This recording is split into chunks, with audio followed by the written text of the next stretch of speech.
Afternoon everybody, we're back out on Webley. I've had a bit of fun with Webley over the last 8 months. Fun in inverted commas, of course. It's a bit breezy today. Let's hope the new position of the mic works well with Webley. Webley MK II, of course, got her back just before Christmas and didn't have a chance to do much with her. This was after MK II was walloped at the backside in October. As far as I could tell, they changed the complete rear wheel, possibly the swing arm, the end can of the exhaust, not that that was touched, one of the heat shields on the exhaust, which was nowhere near being touched, which was why I was so delayed waiting for that to come. But they wouldn't fork out for a matching front tyre to match the replacements for the MT60s. So I had the old one put back on. Oh, if anybody moans, I can't get my gloves on, my hands are too sweaty. Now, I've been having trouble with Webley cutting out, and I thought it was the vacuum being caused in the tank due to what seems to be a blockage in the pipes for the vapour capture system for the emissions. I checked, because obviously the shops was closed for like, I don't know, 6 weeks, 8 weeks, whatever it was, because of the virus. So I checked all the small pipes down below. I had a look up the top, which was quite awkward to do when it's broad daylight outside and dark under the tank, but I had a look. I couldn't see anything obvious. When they did reopen, they've had a... nice to indicate, mate. They've had a look and cut down some of the main pipes, the 2 main pipes, I presume at the tank end, I'm not sure, but there's no vacuum being created in the tank anymore, but she's still cutting out. She's done it on me twice in the last just couple of miles. And I think it's the side stand switch. The reason why I say that, because it would not start. And I put it in neutral and it would start. So it could be the clutch cutout switch if it's got one. Yes, it has got wires to it, so it could be that.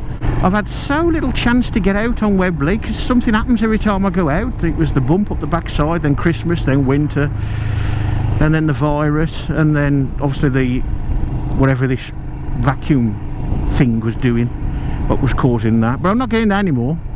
Just, it is a sort of a sealed setup, but it was well, I've said that, it might have been air in it, I don't know. But anyway, the bike still cuts out, and it cut out the other night after work, and I thought it was water again on the electrics, because at the front where the wires all join from the clocks into the loom and that, there's quite a few connectors, and there's like a plastic rubbery cup, and that's supposed to protect all the connections from the elements. However, from our mind, it's on the wrong way, because the biggest end is open to the elements in the direction of travel. So it goes straight in theory. Now, it had rained, the bike had been on the side stand, there hadn't, you know, there hadn't been any shelter. But now it's bone dry now, and it did it twice. I ain't getting the miles in, and we all know how these batteries drain fairly rapidly in like the next day, but over a month it can be enough to stop it starting. And of course I'm having all these repeated attempts, and I'm going to struggle if it keeps happening. Having said that, if it happens once more, I should be off home. It's running fine now. I had a look and I got off.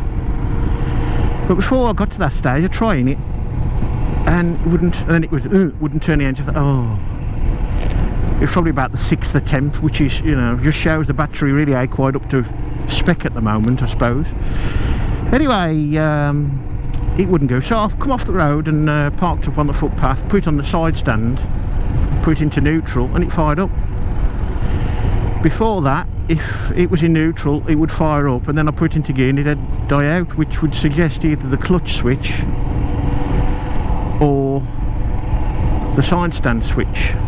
So what else has been happening now? Bear in mind, this is like the best part of 8 months worth of catch up. Now I'm doing it now because it's easier to do it more little and often, and I'm starting to forget stuff now. Talking of side stands, I have had the shorter one fitted. I bought a brand new original, had it chopped down, 8mm removed and re-welded back together. That's not done anywhere near the little bit on it that activates the side stand switch, so who knows. Anyway, touch wood, for the last 10 minutes or so of stopping and riding, parking up, I haven't used the side stand, and we're doing all right. Clocks, as we all know, most of them seem to steam up, especially if you're not very careful in washing them. Webley Mark II's had, but I'm guessing that the insurers repairers jet washed her. Other accessories, well, I've had them all put back on that were on Webley Mark I. The engine bars had to come off again, all the little accessories, the riser kit for the front mud guard, the heel plate guard for the rear master cylinder, and I got Lee Bailey at Triumph Tech to do that for me because I was a bit under the weather at the time. Also, I've put the touring seat on, pillion and rider, and yes, it is better. It's a fair bit better than the original, but it's not perfect for me and probably not for many people. It's the shape, the way it tips you forward really onto the thin bit. That's what's the problem. It always has been the problem, but it is an improvement. The next stage, of course, is having it totally reshaped, refilled. Since the last bump, I've put some reflectors on the back, and the original reflectors, the stick-on ones for the panniers, I've cut that up and put some on my helmet. I have had an oil leak, not major, but it has been fixed, it seems. My delay picking her up from new was due to waiting a brand new oil temperature sensor. That was replaced before I had the bike, and that new one was leaking a bit, so it went in just to be checked, tightened up, and there hasn't been a recurrence of that. I think there's a little bit more bite in the front brake over Webley Mark I, but only a little bit, and of course I can't test them side by side, so I can't say for sure, but it just seems a little bit more positive, shall we say, a little bit more bite. I've had them for a while, but I didn't really see a point to having them fitted because I'd already got my ones done at QB. When the panniers are fitted from new, they did their little trick with fairing panel fasteners, plastic ones, and covered up the indicator stalk holes on the rear mudguard. Because I bought those special ones anyway, I think they're aluminium, the white ones. I've had them fitted now. They are neater, but I still like the good effect that the use of those fasteners did. I think that was really good. I used to live around here about 18-19 years ago, and we used to play over here. There was no houses there then. Paddy's Cut there on the right. This used to be Paddy's Garage. Used to fish the canal. The Fish pub on the left here. That hasn't been a pub for 30 years probably. I wonder how many pubs are not going to be pubs after this virus business. Well, this has all changed. He used to go down there. Oh dear. Each to their own like, but you can buy a bike and ruin it by making it a bobber. But why buy one already done like it? Yeah. There's a bit of news regarding the national rallies, if you hadn't already heard. All down to the virus, of course. The Welsh one was postponed from early May to possibly October.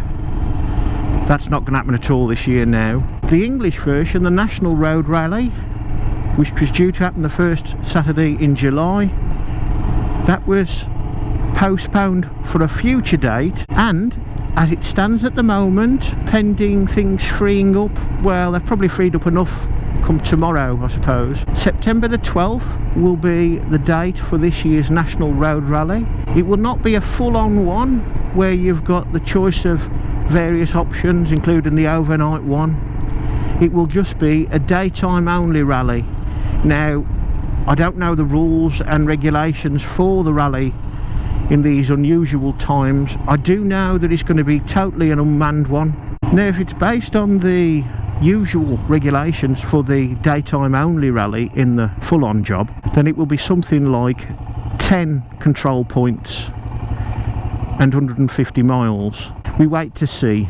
I think we'll know more by the 1st of August. I think that's the opening date for entries, although I dare say those who already entered will be automatically put into it. We should be getting an email about that in another week or so with a bit of luck, but of course odd times and there's less staff about, isn't there? At least for the most part at the moment.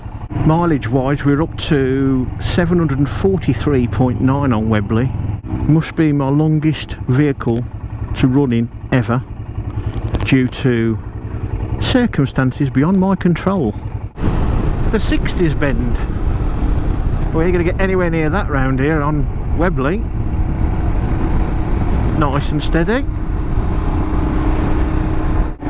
Well, she hasn't missed a beat for the last, I don't know, 40 minutes. I have used the side stand a couple of times. Might be a bit of lack of use, to be honest. Something getting a bit furry while it's standing, maybe.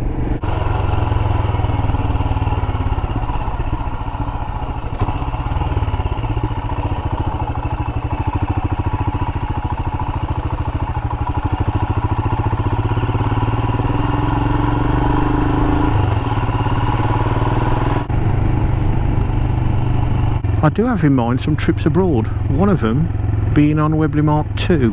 The idea came from the latest and the previous Royal Enfield Owners Club magazine, The Gun, and a reprint of a story about 3 chaps in 1951 who rode Royal Enfield push bikes, Bullet 3s to be exact, to Lapland and back.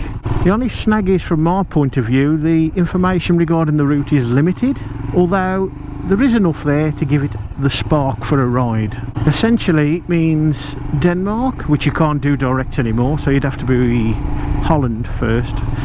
Denmark, Sweden, Norway, up to Nordkap, which they didn't make because of bad weather, back through Finland, across the Baltic Sea, back through Germany, Belgium, I think France, I can't quite remember. Anyway, they flew the last bit back to London, then cycled back to Leicester. The route, as far as I can tell, started from the factory at Redditch, and they did 4,000 miles in 8 weeks.